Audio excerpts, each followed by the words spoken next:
And let me introduce the NRC staff that's going to be speaking to you tonight. First, we're going to go to Larry Camper, who's right here, and he's the director of the Division of Waste Management and Environmental Protection in the NRC Office of Federal, State, and Environmental Management. And that's a headquarters office in Rockville, Maryland. And Larry's going to give you a broad overview of the reactor decommissioning process. After that, we're going to get into a little bit more depth, and we're going to go to Bruce Watson, who's right here.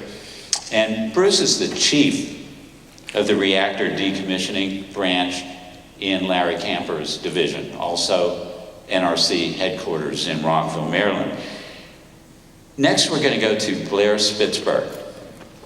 And Blair is the chief of the Fuel Safety and Decommissioning branch in NRC's Region 4, and that's one of 4 regional offices, and that one is in Arlington, Texas. And Blair is going to talk to you about the NRC inspection program for decommissioning reactors, and we know there's going to be a lot of interest in how the NRC inspects what's going on during the decommissioning process. After Blair is finished, we're going to go to Mike Dusanowski, who's up here, and Mike is an economist, and he's in the decommissioning, he's in the financial analysis and international projects branch in the NRC's Office of Nuclear Reactor Regulation, also NRC headquarters, Rockville, Maryland, and he's going to talk to you about decommissioning funding, because we know that that's also of interest to you. Then we're going to go back to Blair Spitzberg, who's going to talk to the NRC regulation of spent fuel storage at the San Onofre facility. And I think we're ready to go to Larry. We'll go through all the presentations, and then we'll be back to you for question and answer. Larry? Thank you, Chip. Good evening, everyone. Thanks for coming out tonight and participating in this important meeting and taking time out of your busy schedules. And I must tell you, it really is a pleasure to be here with you. This is a beautiful place that you live, so it's a nice spot. So it's a pleasure to be here. I am Larry Camper, the Director of the Division of Waste Management and Environmental Protection. As Chip said, I do have responsibility, and my staff has responsibility for the decommissioning for the Nuclear Regulatory Commission, including nuclear power plants. And so we do hope to share some information with you this evening about that process and answer your questions. As Chip said, though, we also want to make ourselves available to answer other questions that you might have. Been a lot of interest around this particular site, and we understand there may be some other things you'd like to hear about, and we'll try to answer those issues at least briefly. I'm joined by a lot of NRC staff, and I'd really like the NRC staff that are with me this evening to stand up. I do this because we wanted to bring expertise to bear. We felt this meeting was important enough to have the right people here. We have people from headquarters, from the regions, Region 4, and we thank them for being here. And over the course of the evening, some of them will be participating. Thanks, guys. We can sit down and take it easy. But over the course of the evening, some of them will be joining in with answers to questions. We will take a break. You can catch one of them if you have a question that you don't want to go through the trouble of having the microphone in your face, but you say, hey, I'd really like to know something more about that. So they're all here and they're all willing to talk to you. We also have some folks from California. We actually have people here from the California Public Utility Commission, the California Energy Commission, the California Coastal Commission, the California Department of Public Health, California Emergency Services, and also representatives from the United States Navy because of Camp Pendleton. And so some of them are here this evening because there may be questions that you have that are not within the NRC jurisdiction. And so we wanted to have the right type of expertise here to turn to for those kinds of questions as well. So we thank all of those folks for being here from the state of California and their various organizations. And we'll turn to them as need be, or they may even hear a question. They know it's best for them to be involved. Okay, what I want to start with is our mission. The slide you see in front of you depicts the NRC's mission. which is to regulate the nation's civilian use of radioactive materials to protect public health and safety, promote common defense and security, and protect the environment. That is our mission when facilities such as nuclear power plants and other nuclear facilities are operating. It remains our mission during the decommissioning of nuclear facilities. First and foremost, our mission is safety. We are an independent federal regulator, and our business is all about protecting public health and safety. That will remain throughout the process of decommissioning until it is complete. What you see in front of you is the regulation that cites our decommissioning criteria. It doesn't matter about that. What is important is explain to you, when we use the term decommissioning, what does it mean? It means to remove a facility, in this case a nuclear power plant, safely from service and reduce radioactivity to a level that allows either release of that property for unrestricted use and termination of the license or reduction of the license in the case of a nuclear power plant to spent nuclear fuel storage, or release of the property under restricted conditions and termination of the license.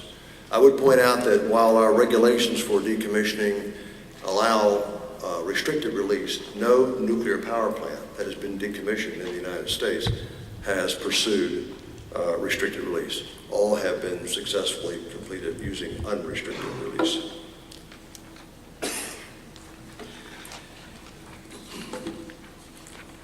The slide that I have here for you is designed to share with you the kind of scientific and technical expertise that will be brought to bear by the Nuclear Regulatory Commission as we address the decommissioning of songs 2 and 3.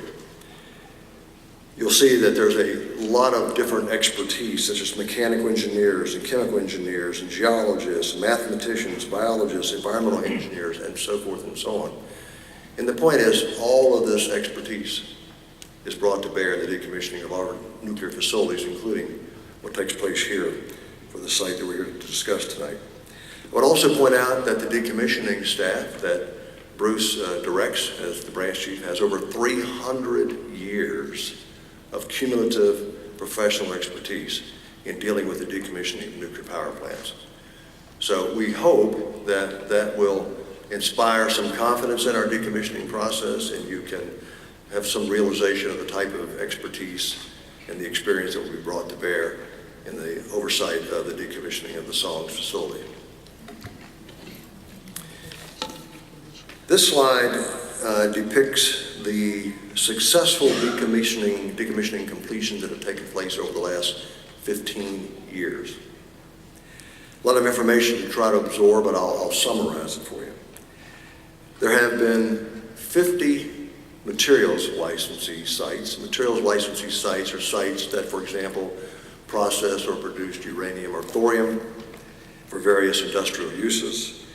We have decommissioned 11 nuclear power plants, 13 research and test reactors, and a large number of uranium recovery facilities. On the order of 80 sites have been decommissioned successfully over the past 15 years under Nuclear Regulatory Commission oversight.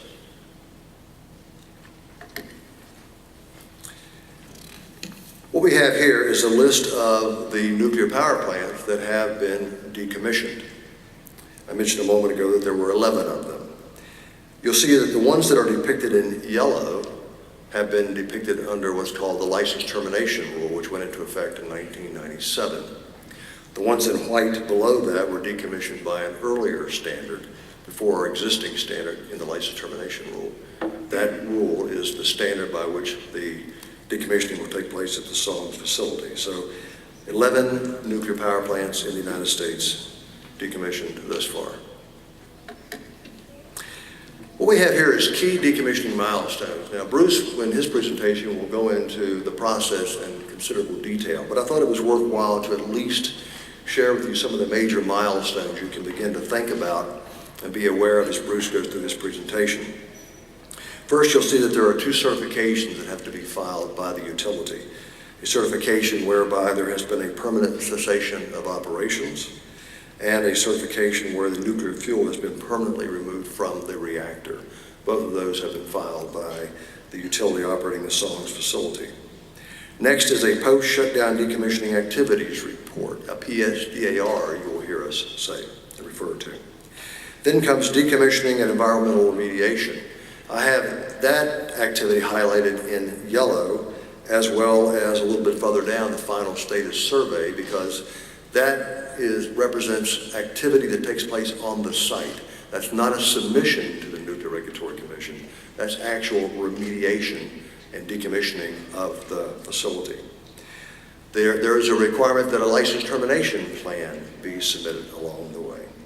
Of course, the final status survey, whereby the operator, the utility, is ensuring through surveys that the dose standard that I'll mention to you in a moment is in fact satisfied. The Nuclear Regulatory Commission also does a confirmatory survey of the results within the final status survey. And last but not least is either a termination of the Part 50 license. Part 50 is that part of our regulations under which nuclear power plants are regulated, or, as is more common today, the license is shrunk in size to the footprint of the remaining independent spent fuel storage installation. In terms of release criteria, I mentioned that there are two possible pathways for release of any facility that undergoes decommissioning, including nuclear power plants. That's unrestricted release and restricted release. As I mentioned, no nuclear power plant thus far has gone for restricted release for a myriad of reasons. All have pursued unrestricted release, although they certainly could pursue restricted release. There's a lot of information on this slide, but I want to draw your attention to just 2 points. That the dose criteria that we use in this regulation is referred to as total effective dose equivalent of equal to or less than 25 millirem and as low as reasonably achievable. In other words, the site must be cleaned up to satisfy that dose standard, and the licensee must demonstrate that the level to which it has cleaned up the site is in fact as low as reasonably achievable based upon a rather sophisticated cost-benefit analysis. Now, when you see and you hear 25 millirem, what does that mean? Can I understand what he's saying when he says 25 millirem? Well, let me put it in perspective. When you get in an airplane in Los Angeles and you fly across the country to New York, you receive about 3 millirem of exposure from cosmic radiation. In the United States, the natural background radiation, including exposure from medical radiation, is on the order of 300 to 600 millirem per year, depending upon where you are in the United States. There are places in the world where the natural background radiation, Saskatchewan, Canada comes to mind, for example, where the natural background radiation is 4,000 millirem per year. So hopefully, now when you see 25 millirem and you hear about it in the months to come, as we talk about the decommissioning standard, at least you'll have some perspective of what that number means.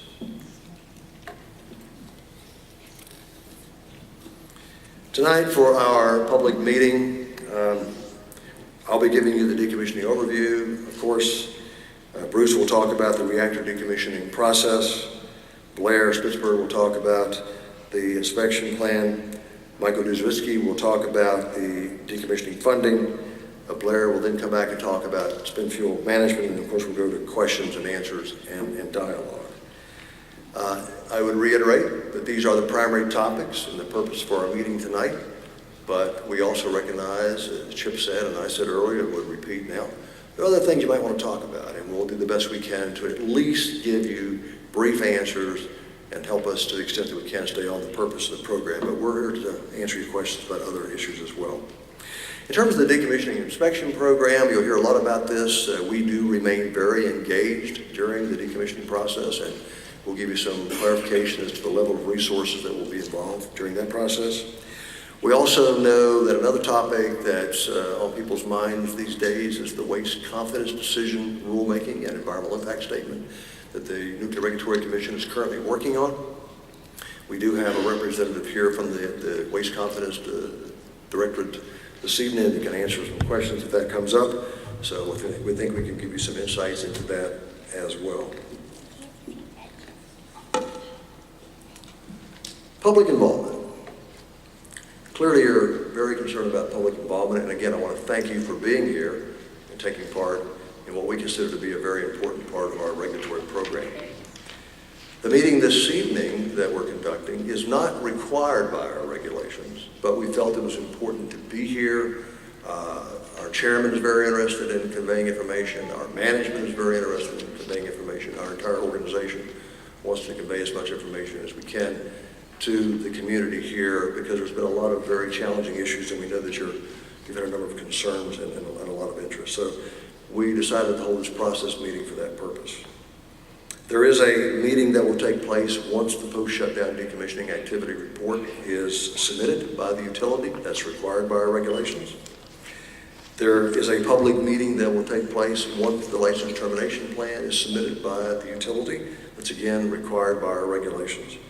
And because the decommissioning program and the approval of the license termination plan involves an amendment to the existing license for the utility, there is the opportunity for a hearing within our adjudicatory process as well. So there are a number of opportunities for public awareness and public involvement along the way with the decommissioning process. So I'll stop there, and later on we'll entertain questions, of course, and Bruce Watson, our branch chief for the decommissioning branch for nuclear power plants, will provide more detail into the areas that I've just touched upon lightly. Thank you very much.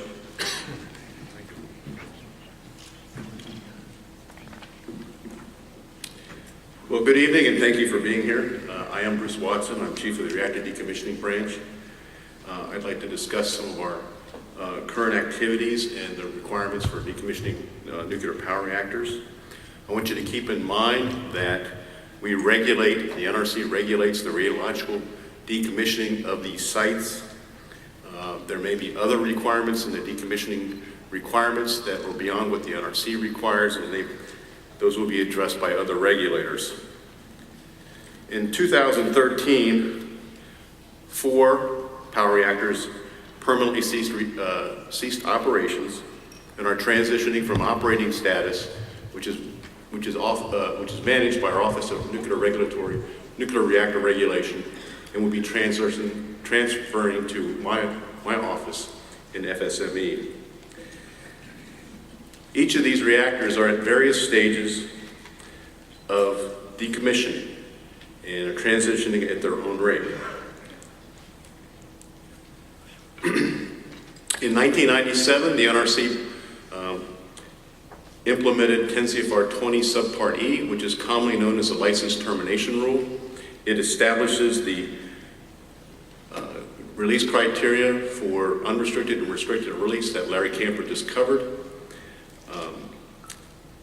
These rules that I'm going over took into account the decommissioning experience we gained from our decommissioning at Saxton and Fort St. Vrain in Colorado. To date, all U.S. reactors have been unrestricted released for use, which means they can be used for any purpose. And this regulation is a risk-informed, dose-based regulation. 10 CFR 50 is specifically 10 CFR 5082 is the license termination requirements for power reactors. I'm going to discuss this rule or regulation in great detail this evening. So, excuse me.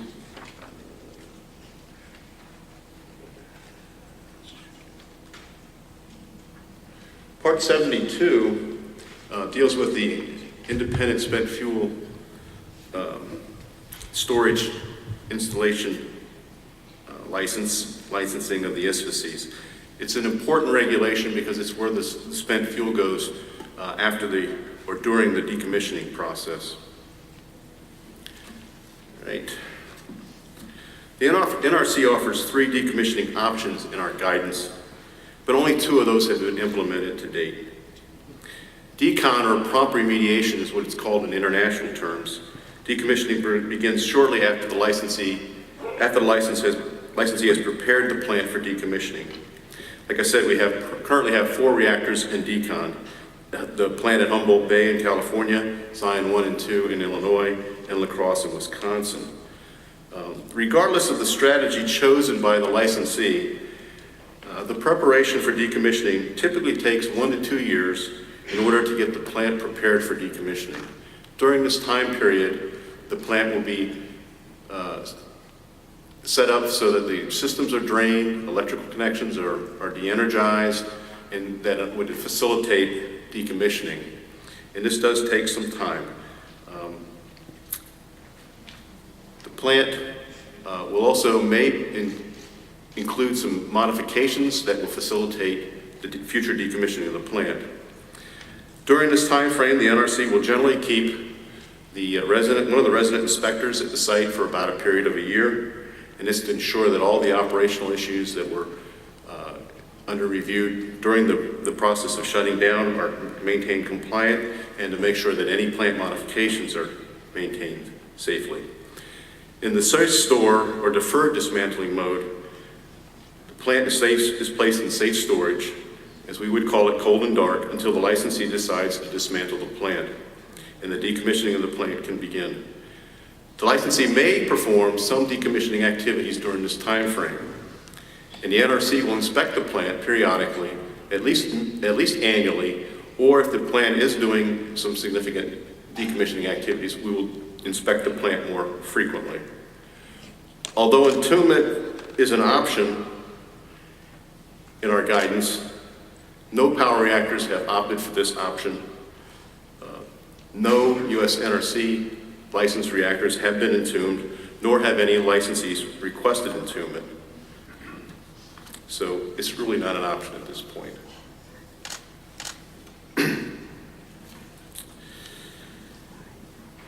Our regulations in 10 CFR 5082 for power reactors are performance-based, they're flexible, and they require that the licensee complete the decommissioning in 60 years. I know you may ask, why 60 years? Again, the basis for that 60-year requirement allows the radiation doses to significantly decrease to about 1% of those which they were when the plant originally shut down. This represents significant radiation exposure savings to the workers who will conduct decommissioning. It will also reduce the volume of radioactive waste to about 10% of what it was when the plant was shut down.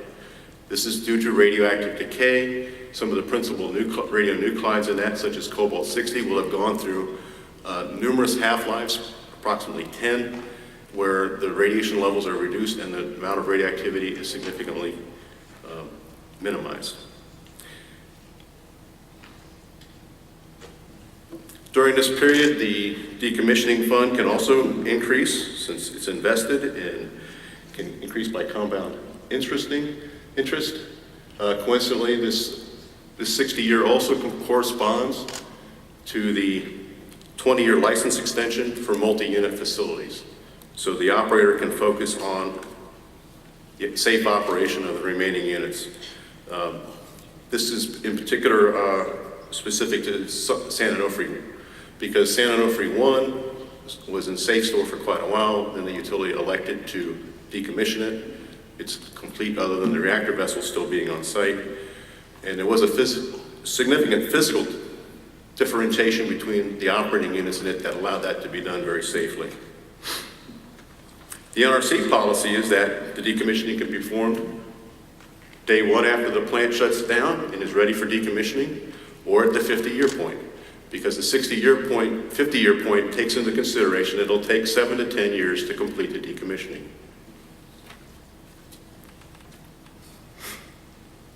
Again, some of the decision factors that the licensees use in determining the decommissioning strategy, whether it's a multi-unit site, as I just discussed, the ability to have the financial fund available. This is important for plants that are prematurely shut down.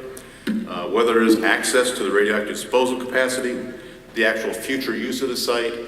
Some of these sites are very valuable to the utility in that they do put new generating capacity on the site. This has happened at many of the single unit facilities.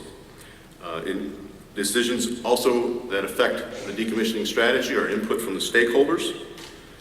There is a new business model out there, I will let you know, that where the utility basically transfers the license to a decommissioning company who does the decommissioning and then returns the fuel and the site back to the utility.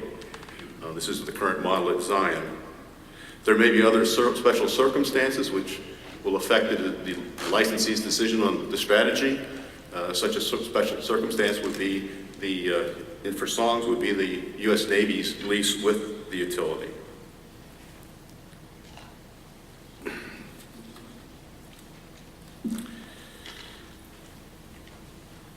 There are a number of certifications that come about from that are required in the initial stages of the decommissioning. First, the licensee will certify that the NRC, that within 30 days they will be permanently shutting down.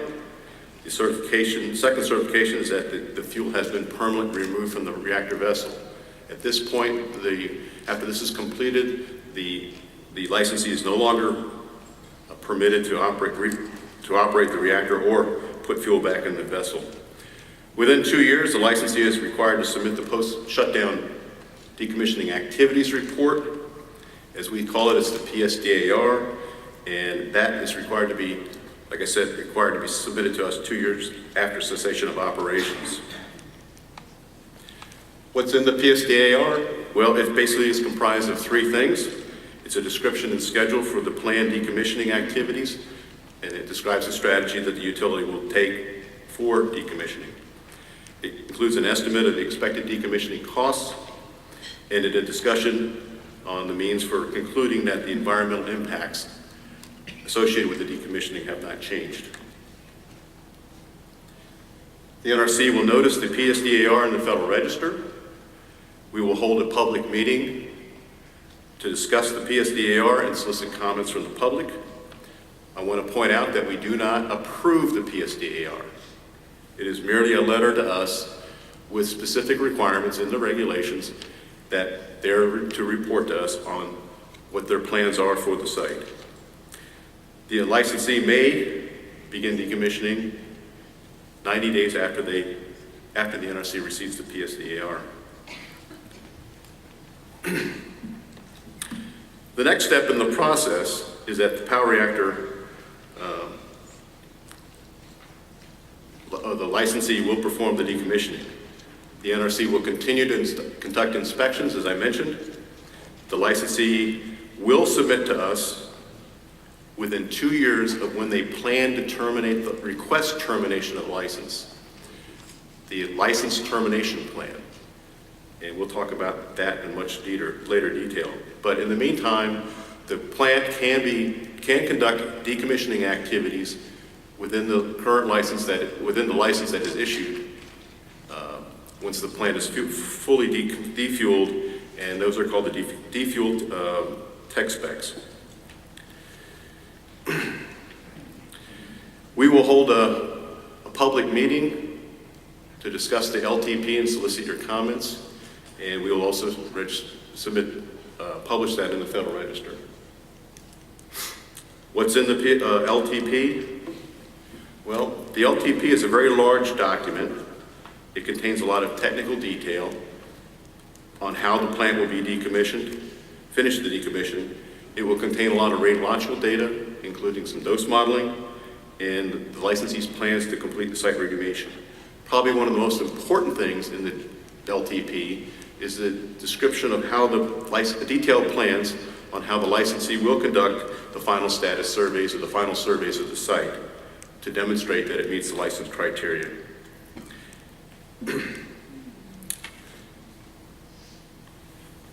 The license termination plan contains a description of the end use of the site if the site is going to be restricted use. As I said before, none of the power reactors have requested a restricted use as a final state. All of them have been decommissioned to unrestricted release criteria.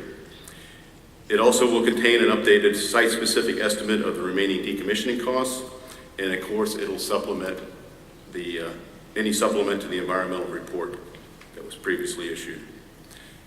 The NRC will conduct a thorough review of the LTP. Initially, we will conduct an acceptance review, basically to make sure that the major components of the LTP are in the LTP, and then we will perform a detailed technical review That detailed technical review will take approximately a year to do.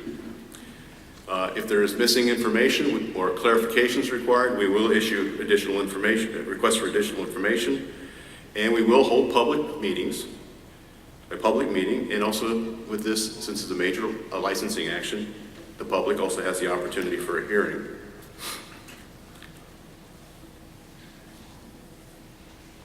Eventually, if the LTP meets all our requirements, the NRC will approve the LTP by amending the license. So the LTP basically becomes part of the license. The licensee will perform the remaining decommissioning activities, and we will perform inspections, including independent in-process and confirmatory surveys to verify the licensee's results. We also employ a contractor, Oak Ridge Associated Universities, as an independent group to do surveys to verify compliance with the radiological criteria. At the end of the decommissioning, the licensee will submit to us the final status survey reports. They describe the radiological condition which the site was left. We will continue to perform confirmatory surveys, and if they meet our criteria, we will approve the final status survey report. We will terminate the license by letter and notice the action in the Federal Register. Keep in mind that the license termination will only occur when the licensee demonstrates to us that they have met the radiological criteria required in the license termination plan, which is consistent with the regulations. I would just like to briefly discuss the status of San Onofre 2 and 3. Here are the key decommissioning milestones. Obviously, the first two were met. And as I mentioned, the deadline for the SONG's PSDAR is actually 2 years after the shutdown date, which is June 7th, 2015. We understand that the licensee has plans to hopefully do that in 2014. We will notice the PSDAR when it is sent to us in the Federal Register, and we will hold another public meeting. And of course, when the LTP is submitted, we also do the same.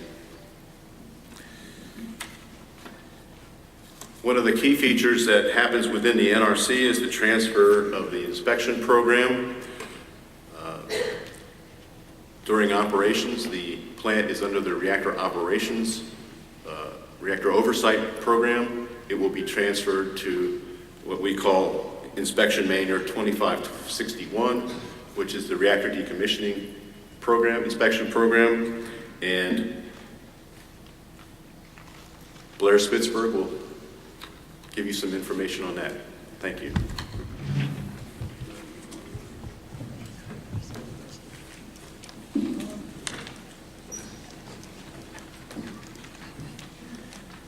Good evening. My name is Blair Spitzberg, and I'm the Chief of the Fuel Safety and Decommissioning Branch in the Region 4 office in Arlington, Texas. Some of you may be aware of the fact that the NRC has 4 regional offices, and the purpose of these offices were very interesting, and it's a very good decision that was made years ago by the Commission to establish regional offices for the basic purpose of conducting the inspection programs associated with our licensees.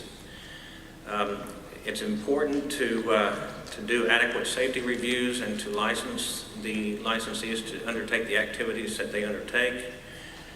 In the regional offices where we do inspection, we believe in the axiom of a former president from California, trust but verify. And that's what we do as inspectors.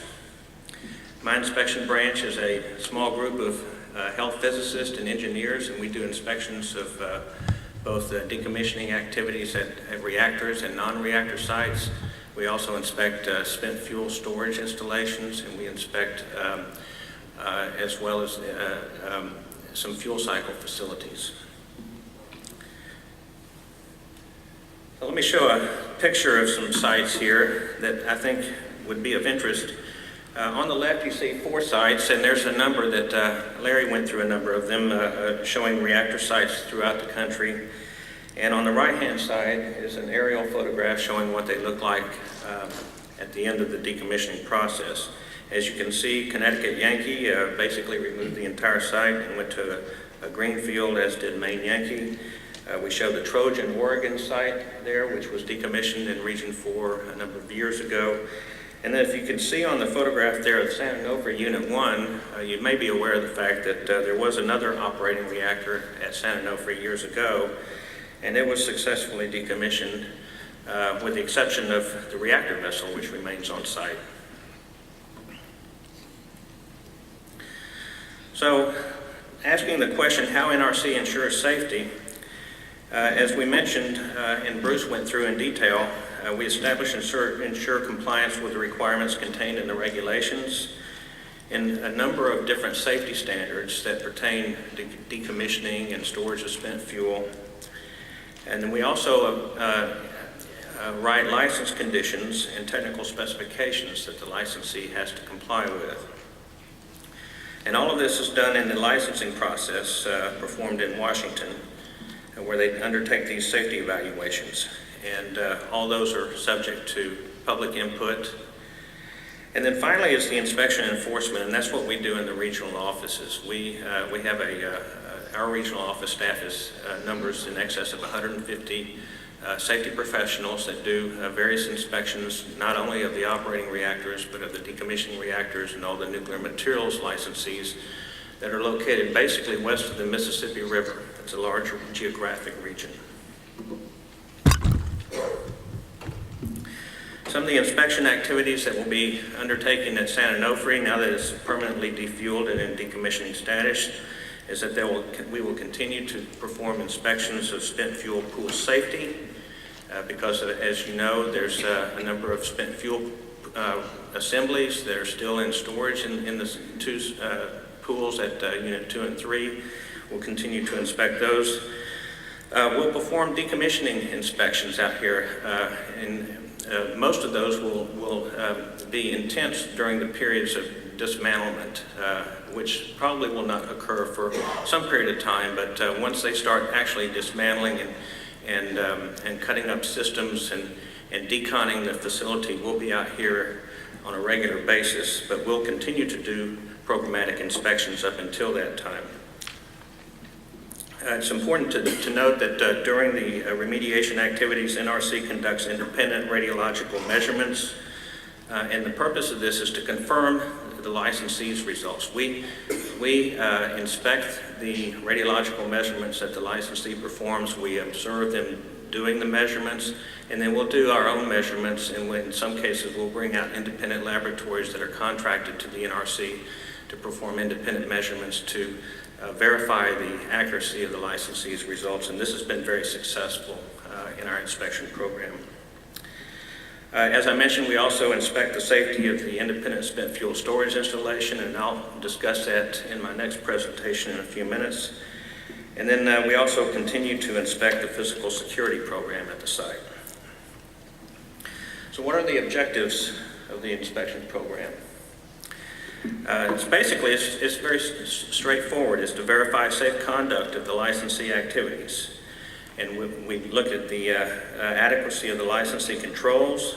We ensure that safety problems and violations are properly identified and that they're corrected and that effective actions are taken to prevent recurrence.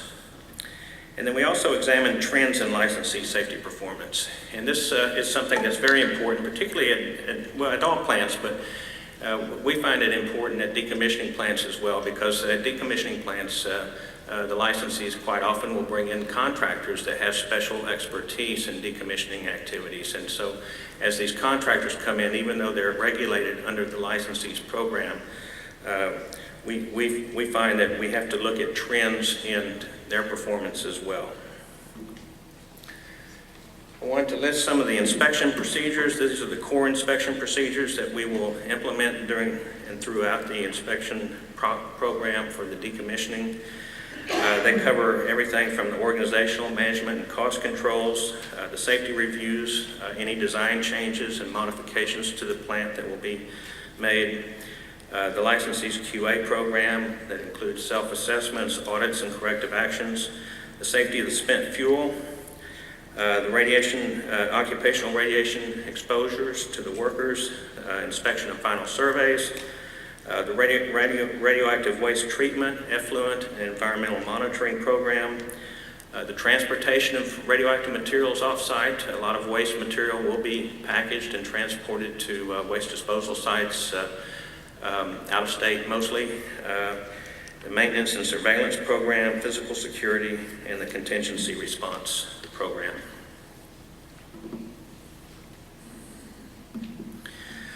So let me talk just a minute about how we plan our inspections and how we communicate our inspection results. Most of our inspections, we try and lay out an inspection plan for a year in advance. We're not always going to hold to that inspection schedule because conditions will change at the plant and activities will be moved up or new activities will be introduced, and we have an inspection plan that is something that we can change on short notice to adjust to any activities at the site. We coordinate our inspection plan with the program office in Washington, and we get their buy-in on what we're planning to do. We work for the program office in Washington, so they're the ones that set our objectives and give us funding to do our job. As I mentioned, we adjust the schedule as needed throughout the year. Then we execute the inspections. The inspections can be announced or unannounced.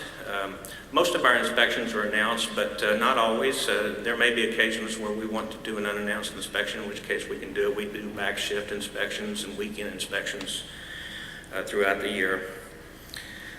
And then, as I mentioned, we have the inspection plans are approved in advance by the NRC management in the region. And then we have exit meetings following every inspection where we communicate the results of our inspections to the licensee so that they can examine the results and take corrective action if needed. Then we always issue inspection reports. We have two different goals for the timeliness of our inspection reports. For routine inspections involving one or two inspectors, our goals are 30 days for the inspection reports from the date following the exit. For team inspections, it's a 45-day goal for team inspection reports. And then, as I mentioned, we do also have an enforcement policy. If we identify violations, we examine the significance of the violation, and we get our enforcement staff involved. We have enforcement staff in the regional office and in our headquarters office, and we'll panel the findings and make a determination of what enforcement to take. We have a number of different enforcement tools that we can take. We want to ultimately get the attention of the licensee to correct any violations. If violations are significant, according to our enforcement policy, then we have sanctions such as civil penalties or orders that we can invoke in order to bring about compliance. Some of the other post-inspection activities are when the inspectors return to the office, and oftentimes before they return to the office, they'll call me up and they'll brief me on the inspection results. Then we make a determination collectively, just the inspector and the other staff and the management in the regional office, as to the significance of the findings. And then we'll issue the inspection report. And I've listed here the website address where you can get copies of our inspection reports. Most of our inspection reports are publicly available. For obvious reasons, some minor few inspection reports are not publicly available for security reasons, but most of the decommissioning inspection reports will be publicly available, and you can access them on our website. And then finally, we'll track and follow the inspection findings to closure.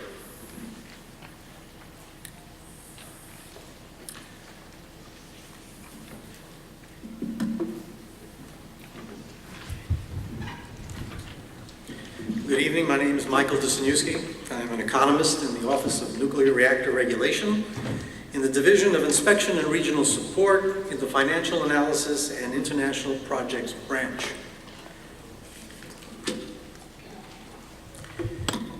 There are regulations on financial qualifications and, more importantly, on decommissioning funding assurance. These standards are based on regulations that have been evolved since the enactment of the Atomic Energy Act of 1954. And ultimately what it is always trying to do is to determine whether it can be built operated, and decommissioned safely. To do that, it takes money. A licensee begins funding for decommissioning when a license is issued. There is a difference between decommissioning funding and decommissioning funding assurance. The regulations at the NRC stipulate that licensees shall have the necessary funds to decommission to NRC standards by the time the decommissioning activities begin and certainly before it is concluded. Requirements while operating, we are always forecasting the collection process to determine whether or not there is enough funding in the decommissioning trust to complete decommissioning to NRC standards. Our basic tool for that is that every 2 years, in odd numbered years, by March 31st of an odd numbered year, a licensee is to report to us 7 significant pieces of information. 2 of them being what is the minimum amount that is necessary to put aside, and more importantly, how much money has been collected as of December 31st of the year prior to the March 31st submittal.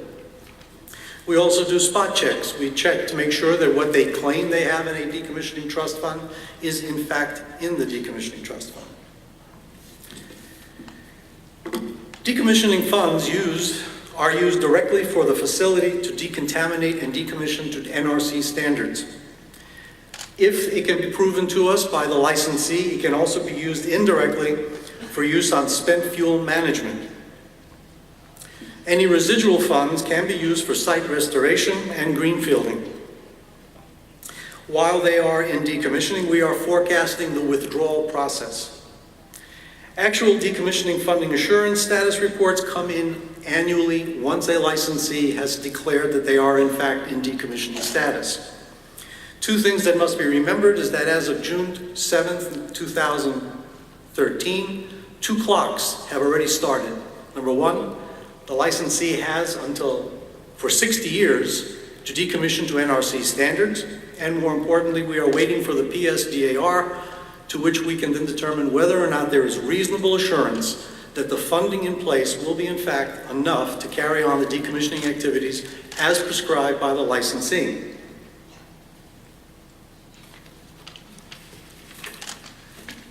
So, waiting for the PSDAR, we know the following facts, and they're listed for you on this slide. Fundamentally, as of December 31st, 2012, Unit 2 has almost $1.7 billion set aside for decommissioning. Unit 3, about $1.9 billion. And for comparison, Unit 1 has a remaining trust fund of about $295 million, of which there is an estimated cost remaining costs of almost $206 million. The intention of the NRC is not necessarily to claim how many nominal dollars will be involved in the decommissioning process, but my job is to more or less to tell the Commission whether or not the purchasing power of those dollars will in fact cover all of the decommissioning costs associated with the requirements under NRC regulations. The one thing that I would like to also point out is that, of course, greenfielding is not under the jurisdiction of the NRC. That is primarily under the jurisdiction of the California Public Utility Commission.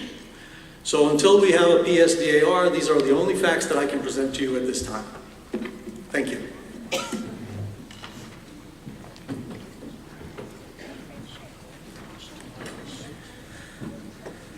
Okay, so you'll give me one more time and then we'll open it up to questions. I'd like to speak a few minutes about the regulation of the spent fuel at songs. Let me start from basic fundamentals, and that is that spent fuel must have active heat removal in a pool for several years after leaving the operating reactor. After this period of time, it may be passively cooled by air. Spent fuel is being safely stored at San Onofre in fuel pools and in the on-site independent spent fuel storage installation. And we use the term ISFSI for that long string of words, independent spent fuel storage installation. So if I slip up and use the term ISFSI, I apologize. Spent fuel pools are able to withstand the same environmental hazard conditions as the reactors and will be operated by certified fuel handlers who are on shift around the clock. Each spent fuel pool has redundant and independent cooling systems, power supplies, pool water sources, and other safety and emergency equipment. Both the spent fuel pools and the ISFSI are protected by the San Onofre Physical Security Force and its associated security systems.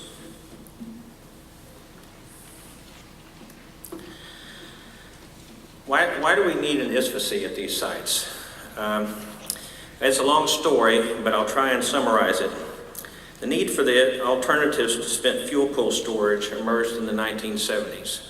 When these plants were initially designed, it was anticipated and expected that the fuel would be stored in the pools for a number of years to allow it to decay, after which it would be packaged up and shipped to a DOE site for disposal.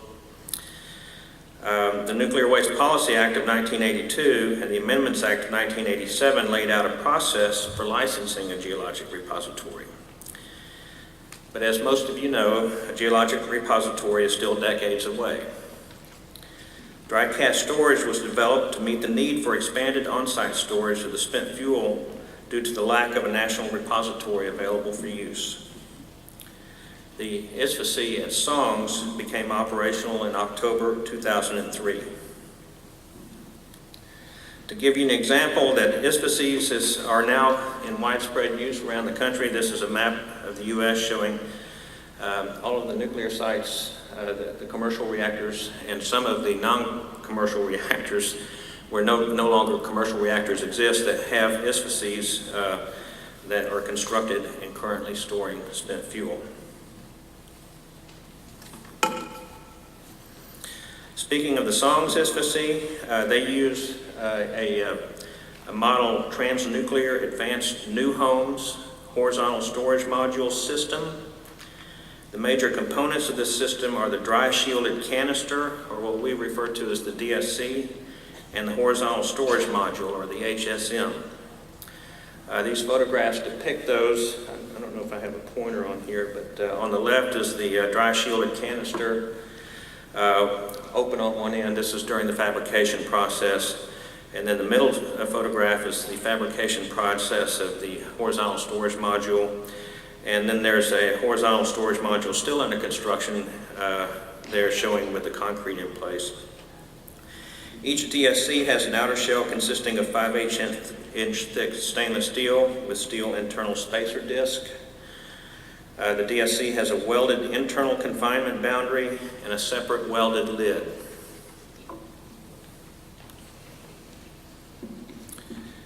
The DSC is placed horizontally inside each advanced horizontal storage module and into a steel support structure. And that's depicted in this photograph here on the transporter in a shielded cast that is specially designed to move these canisters out to the horizontal storage modules on site.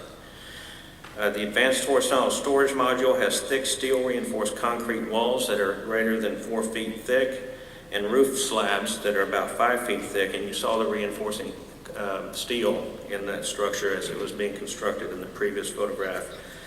And this provides for additional structural protection up to the canister and the radiation shielding. The horizontal storage modules sit on concrete pads that are steel reinforced concrete of a minimum thickness of 3 feet.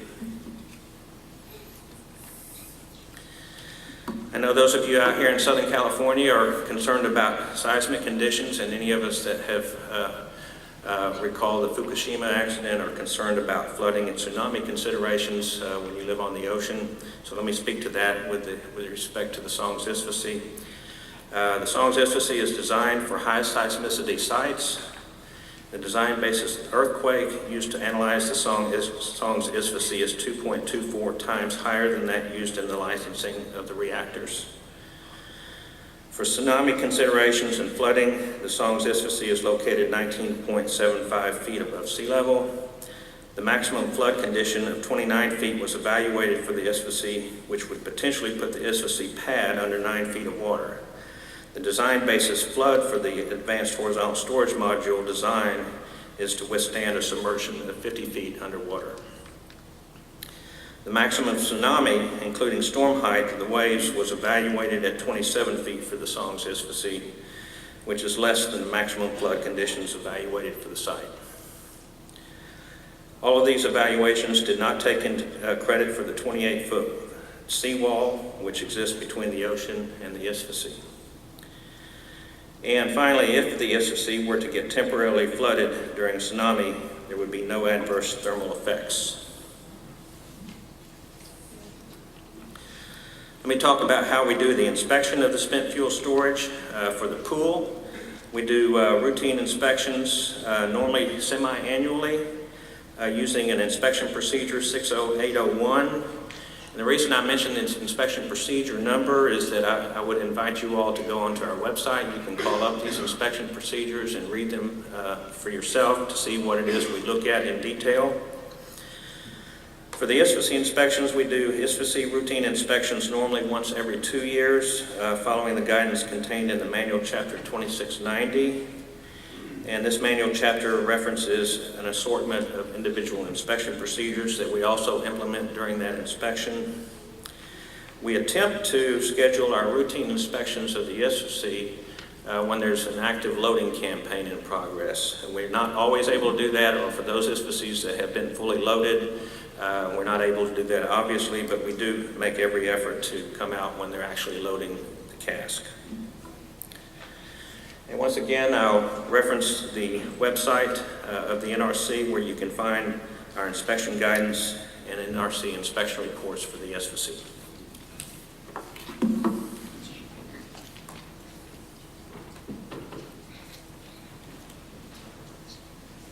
Okay, thank you. Thank you all. Good information for everybody. And before we start the question and answer, I forgot to tell you that if you want to write a question tonight instead of speaking, you can do that. And my colleague Bob Hager is right in the back of the room. He has these yellow cards. You can write a question, and at some point during the night we'll read some of them. And also we're going to take a 10-minute break around 7:30 and then come back and finish the evening off. We're going to start the question and answer session by going to Gene Stone, who's right here. He's the spokesperson for a new coalition of concerned citizen groups. It's the Coalition to Decommission San Onofre.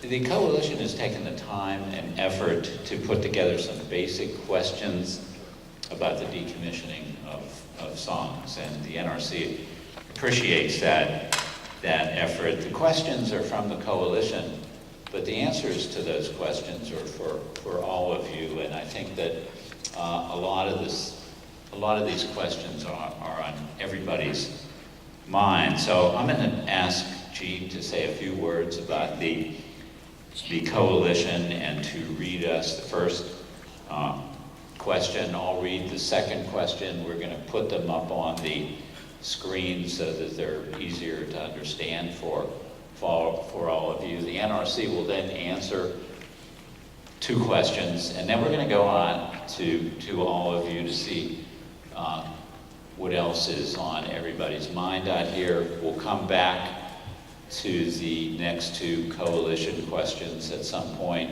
go back to all of you, and we'll just continue doing that. And at some point towards the end of the evening, we'll see if there's any follow-up questions to the NRC answers that have been given. And Gene, could you talk to us a little bit right now? I can hold this, or you can, whatever you want. The coalition consists of different citizens here in the Southern California area and different groups as well. The Sierra Club is here with us, San Clemente Green, Residents Organized for a Safe Environment, Citizens Oversight Project is here, Women's Occupy, and the Peace Resource Center of San Diego are here. And the Sierra Club chapter is the Angeles chapter, which includes LA and Orange County. So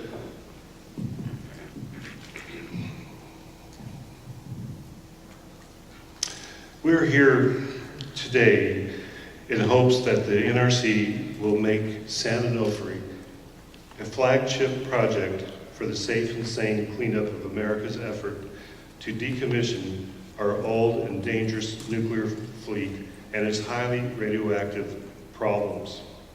The original Manhattan Project brought us to where we are now, and it's time for this kind of resources and energies to be put into a new project to rid us of the dangerous, highly dangerous radioactive waste that we have here at SOMS and all the nuclear power plants.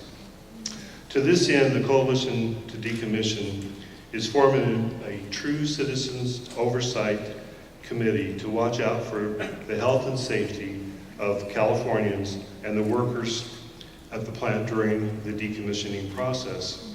Our second goal is to monitor the cost of decommissioning so that the citizens and ratepayers of California are not gouged during this process. Most of that obviously will happen with the PUC.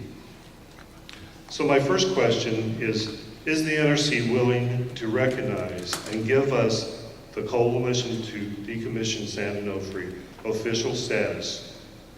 Will the public have an opportunity to review, comment on significant decommissioning plans, including planned expenditures? Okay, thank you. Thank you, Gene. Larry, would you like to address the question? Thank you, Gene. Appreciate your comments. The NRC will take that into consideration, absolutely. I think there's a lot of merit in what you're suggesting, and I guess I would probably like for you to tell us just a little bit more about how you think that might work or the merit of that type of relationship. Well, first I'd like to say, before I tell you what I think that might entail, because what that entails is limited by what you say is possible. So let me start by saying what I think this will do for the NRC, to have citizens involved. It will give the credibility to the NRC that the chairman is trying to achieve by openness and dealing with groups like ourselves. It will also lend itself to having our communities at large have interested people who will be there to oversee the safety from a citizen's point of view, not from a technical point of view, but just to keep an eye on, to help inform what goes on out there during the process. And we envision doing this through some sort of a process where we establish an ongoing group of people that would somehow, and we haven't formulated all these ideas, but like a board of directors. But we want this to be a true citizens oversight.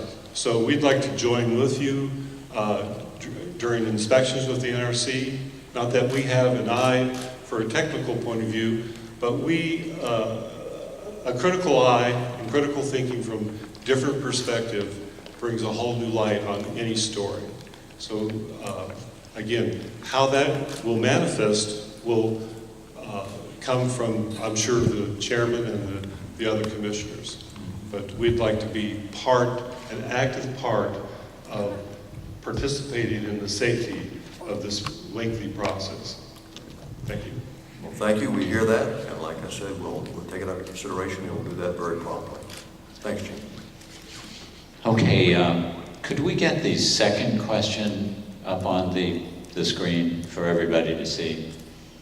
And this is a multi-part question, so I'm going to read it, and it will be up on the screen for everybody to see.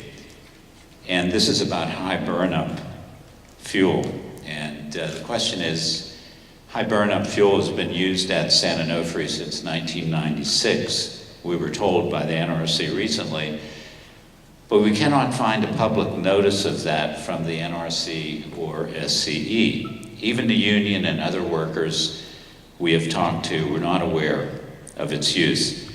Was a notice ever given to the public and workers? Were workers made aware that this high burnup fuel is more than twice as radioactive? And there's a further statement that high burnup fuel is hotter and between 2 and 158 times more radioactive, requiring the waste to be cooled on site in spent fuel pools for at least 12 to 15 years rather than 5 years. Does the NRC agree with these statements? If not, how much more radioactive would the NRC say high burnup is? Edison reported to the CPUC, that's California Public Utilities Commission, they must keep some of their fuel in spent fuel pools for at least 12 more years. Why don't we go to the NRC for answers to that before we go to the other parts of the question? And Blair, are you gonna answer that for us? Well, I will try and... Okay. I'll answer what I can. I'm not from the licensing organization in headquarters that would license the authorization for the high burnup fuel. But what I can tell you is that they have used high burnup fuel. They are authorized for storage casks to contain that high burnup fuel once it's brought out of the pool. I don't have the tech spec requirements here with me, and I wasn't able to get them since the 2 days ago when I got the question, so I apologize for not having been able to get the answer to the question about what the storage time in the spent fuel pool must be for the high burnup fuel. I think in general terms, high burnup fuel does have to remain in the pool for some period of time longer than the normal 5 years for regular fuel. I think 7 years is the number that I've seen normally as a figure for high burnup fuel, but it really depends on the level of burnup and what was authorized on the license. And I don't have that information. What I can say is that the high burnup fuel will not be loaded into a canister for long-term storage in the ISFSI unless it meets the certificate of compliance for that canister system, and we will inspect that. Okay, thanks, Blair. I'm going to go through, there's 3 other parts here, and I'm going to read all of them, and then we'll go back to the NRC staff for answers. How does the high burnup fuel affect the decommissioning process at San Onofre? What specific problems does this higher radioactive fuel present for waste storage in fuel pools and dry cask storage at San Onofre? And just how much longer will this radiation last? How will decommissioning be impacted by the current on-site storage of the spent fuel? Third part of the question is, we understand the NRC staff is worried about short and long-term waste storage in dry cask of high burnup fuel and has initiated a new study to determine if it can be safely stored in dry cask. Is this report complete? Will it be released public, and when? One of your concerns is that there is no way to monitor what's occurring inside the dry cask. How does the NRC propose to monitor the highly radioactive material in a dry cask? How many casks will be required to safely store all the high burnup fuel that is on site in both the spent fuel pool and dry cask at San Onofre? That's a lot of questions. You ready? Okay. Let me see if I can attack that. And just one, how much high burnup fuel is on site in fuel pools and dry casks at San Onofre? Okay. And I will tell you that I worked over the last day and a half with some of our folks from headquarters, so some of the information I'm relying on to respond to this question is information that they helped gather while we were traveling out here. What I can say is that the NRC does collect data on the total amount of spent fuel stored at commercial facilities like SONGS throughout the country.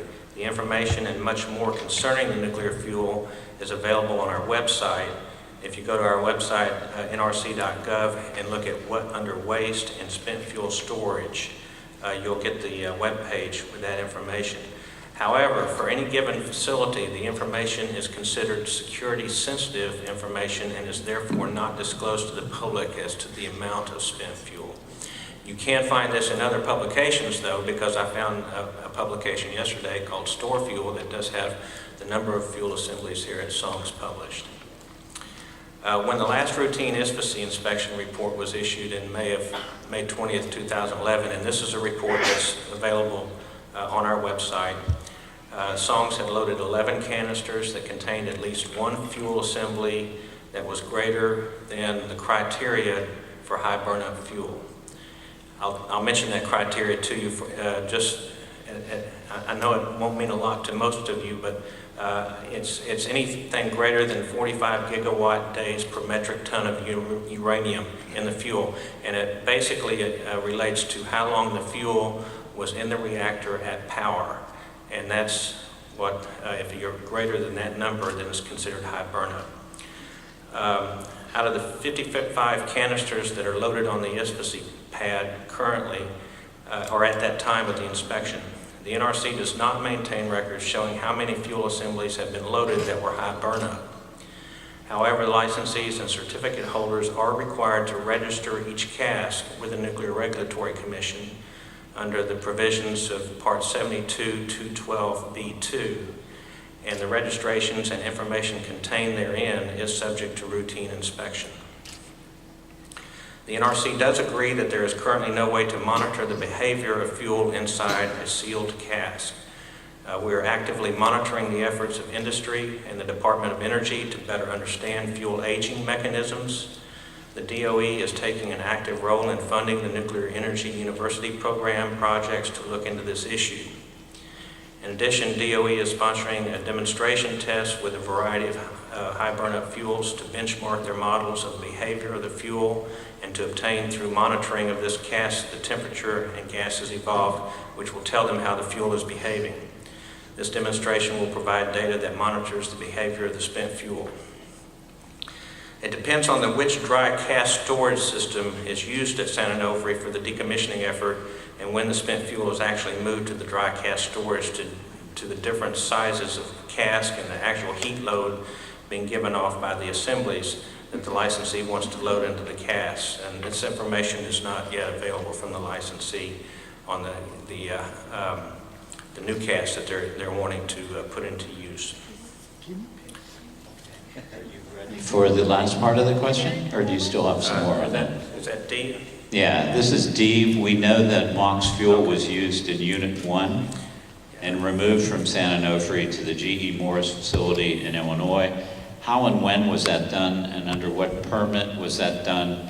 If MOX fuel was transported away, can other high burnup fuel be moved from the site in the same way to the same place? Okay. The MOX fuel was not moved to GE Morris in Illinois.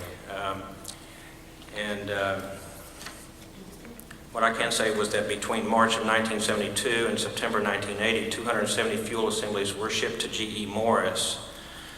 MOX fuel was not included in these shipments. NRC does not require retained records of which transportation package was used at that time for the specific shipments. That was a unique shipment.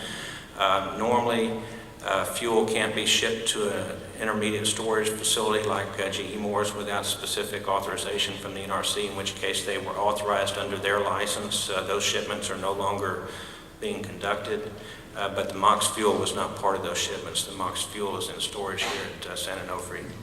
Okay, thank you. Thank you, Blair. And we're going to go to other people now. We will be back to the coalition's questions, and eventually we're going to go to for follow-up questions there. And yes, sir, if you could just introduce yourself to us. Thank you very much.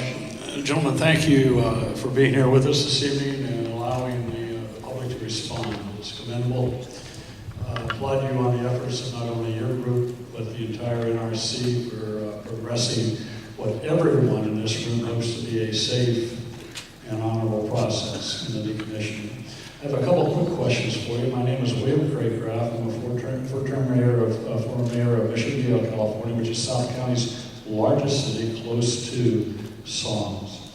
The first question I have is, given that SCE has decommission number 1 generated successfully as I understand what you shared with us here. Were there any problems with that decommissioning process? I'll address that because Why don't you ask, put your second question? Okay, I can do that. And were there any, well, the question is, were there any problems with the commission of unit number 1? And have the regulations changed since that decommissioning of unit number 1? In other words, something different applying to 2 and 3.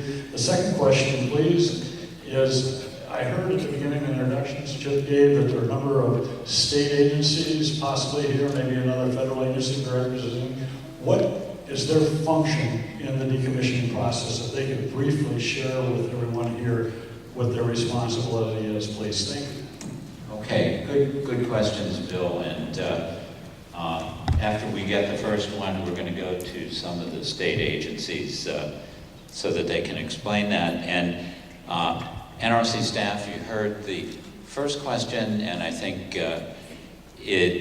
part of the essence of that question also is what lessons have been learned in the decommissioning of San Onofre Unit 1 or other decommissioning experiences since then that you might want to talk about. And Blair, you go, and I don't know if Doug Broadus from NRR wants to say anything, but we're gonna leave it to you, and then we'll go to the state agencies. Blair? Okay, I was the branch chief over decommissioning during the decommissioning of Unit 1, and one of my principal inspectors for the decommissioning of Unit 1 is here tonight, Rob Evans, so I'll invite him to weigh in if he has any input as well. Unfortunately, in preparation for this meeting, I didn't go back and review all the inspection reports from the Unit 1 decommissioning, but I'll rely on my memory as best I can. In my recollection, the decommissioning of Unit 1 went very well and very smoothly, and it was pretty much on schedule. I do remember that there were some routine violations that we identified throughout. I remember one in particular that was what we consider to be a more significant violation that involved a shipment of some liquid radwaste to a disposal site in Utah that had some leakage when it was at a truck stop in Utah. The licensee responded very promptly, and they went out there and performed a little bit of decon at the truck stop and reconfigured the waste shipment and got it on its way to the disposal site. There were no health effects as a result of that, but it was still a leaking shipment, which is unacceptable to us and a violation, so we did cite the licensee at that time, and I do believe that was what we consider to be escalated enforcement, but I don't think that there were any monetary sanctions because of the good performance history at the time of the decommissioning effort. I think the second part of your question, was there anything unusual that we saw during the decommissioning, and I would say that there's not. The one thing that sticks with me is the fact that they have not yet terminated the license there, and one of the principal reasons for that is that the reactor vessel is still on site in storage, and that I know that they had developed plans to grout the reactor vessel and to ship it to a disposal site, I believe in South Carolina, which was the only open site that could accept that reactor vessel at the time, and I think they had some difficulties and challenges in getting some of the approvals for the right-of-way, for the transportation of that. They went through several different iterations, as I recall, of different routes that they could pursue, and I think they finally made a decision just to keep it on site until the decommissioning of units 2 and 3, and so it still rests there today. Okay, thank you very much, Blair. And Larry, Bruce? Yeah, I would just footnote that, and thanks for the question.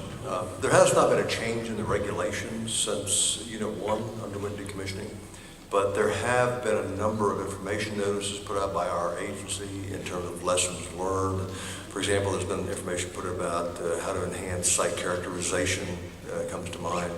And there have been workshops that we've had with industry over the years where we've gone back and looked at what we now know about decommissioning. So no regulatory change, but much additional information.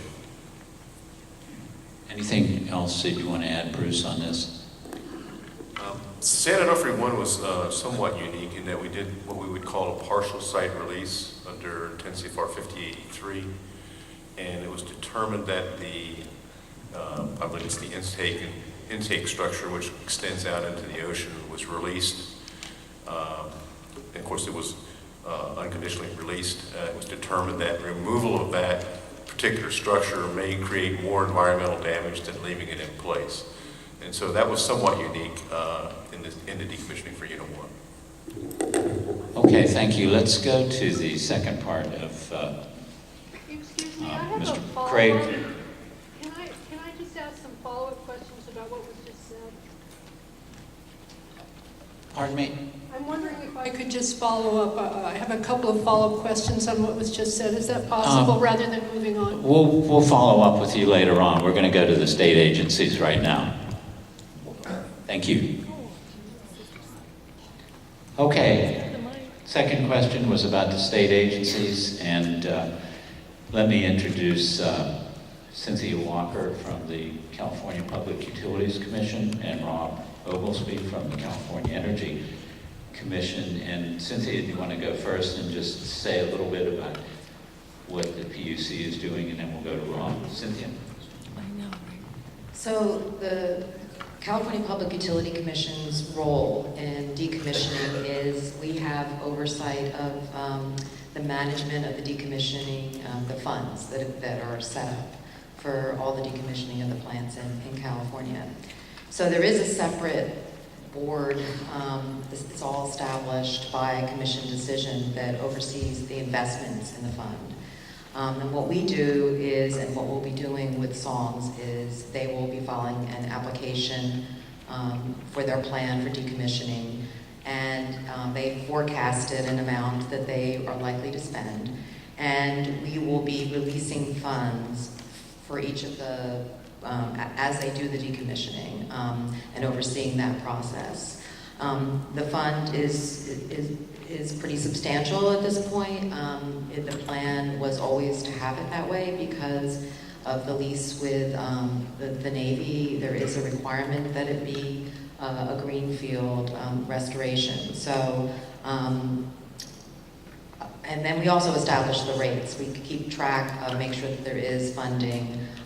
As Michael was saying, California is more strict than the NRC. In some ways we have our own, not maybe more strict, but we have additional requirements. And so we will make sure that there is sufficient funding for the decommissioning as required by the state. So I'm Rob Oglesby. I'm the Executive Director of the California Energy Commission. And the California Energy Commission has been involved with this since the plant was first shut down 20 months or so ago. And our role in the process isn't so much with decommissioning, but it's been to work with our sister agencies to make sure going forward that there's reliable electricity supply in the absence of SONGS. And over 2012, for example, we worked with our sister agencies, the CPUC, the Cal ISO, to make sure that we could make system changes in the near term to take care of the summer of 2012, and that included restarting an old power plant in order to give some voltage support, making improvements in transmission, and also working to get additional conservation. We made other changes to get through the summer of 2013. Now with the certainty of this resource not being online, we're working to design plans going forward to have a stable, reliable supply of energy for this region. Thank you, Cynthia. Thank you, Rob. Let's see what the woman in the red sweater has on her mind, and then we'll answer that, and then we'll take a break. And if you could just please introduce yourself to us. Thanks. My name's Myla Rees, and I live in Los Angeles. And there were a couple of things that struck me. One, there was a statement made that there was a release of radioactivity during the decommissioning of, that there was a release of radioactivity during some kind of an incident that happened in transporting some of the equipment from Unit 1. And there was an assertion made that there was no health impact. And so I'd like to know the basis of that assertion. And then I'd also like to know, someone else stated after that there was another release, I think, into the ocean. And so I want to know about how you can be so sure that there were no health consequences whatsoever as a result of these releases of radiation. Okay. Thank you. Thank you very much. And we're going to see if we can give you some information on that, then perhaps more information can be given during the break to you from the NRC staff. But anybody who would we suggest address that? Blair? I can address that, although my memory is vague on this now, and Bob, you may have to help me, is that when this would have been a reportable event that we were notified of, and when we get a report like this, we would dispatch an inspector to the site to take surveys of not just the vehicle, but any areas that the vehicle may have leaked to. And my recollection is that based upon the surveys that were conducted and the information that we were able to gather from the route of the vehicle and the circumstances of the leakage, that it was not significant. If you need more details than that, what I'll have to do is find the inspection report that documented our follow-up inspection of that, and then we can make sure that you're aware of that. It's on our website. I just think that was, what was that, Bob? That was about 2006. Okay, so that was about 8 or 9 years ago. And let's see if Bob has anything to add to that. And I don't want to lose the last part of the question, because I think it's important. It goes to how the NRC does things, about how can you be certain that what process do you use to make sure that, to ascertain whether there's effects or not. And Bob, you can address as much. Bob Evans, I'm a senior inspector for the NRC. The event occurred in 2006. There was liquid radwaste that was being disposed in Utah, and a vent on the tanker leaked, and I understand it leaked on a road. And this occurred in Utah, which is what we call an agreement state, and the state of Utah responded on behalf of the NRC. The licensee at the time dispatched a team, remediated the roadway, and just basically it did not create a significant radiological hazard to health and safety. It was an environmental release, and it was eventually cleaned up. Okay, thank you. And anybody else from the NRC want to add something before we go on break? Bruce? Yeah, let me just add one final point in that, and that is under the transportation regulations from DOT, which we enforce when it comes to transportation of radioactive materials, is that certain materials that are radioactive cannot be transported in liquid form if they're above a certain level of radioactivity. And so for something that's of a liquid nature to be transported in a bulk form like that, it has almost by definition to be a low level activity. So that's one of the things that gave us confidence that there were no significant radiological consequences associated with this, but we had to wait until the final surveys and information came in from the inspection team from Utah, and that we were able to assess that. Nevertheless, I will say that it was a significant violation to us. It fell into what we call a severity level 3 category under our enforcement policy, which is the threshold for when we consider escalated enforcement.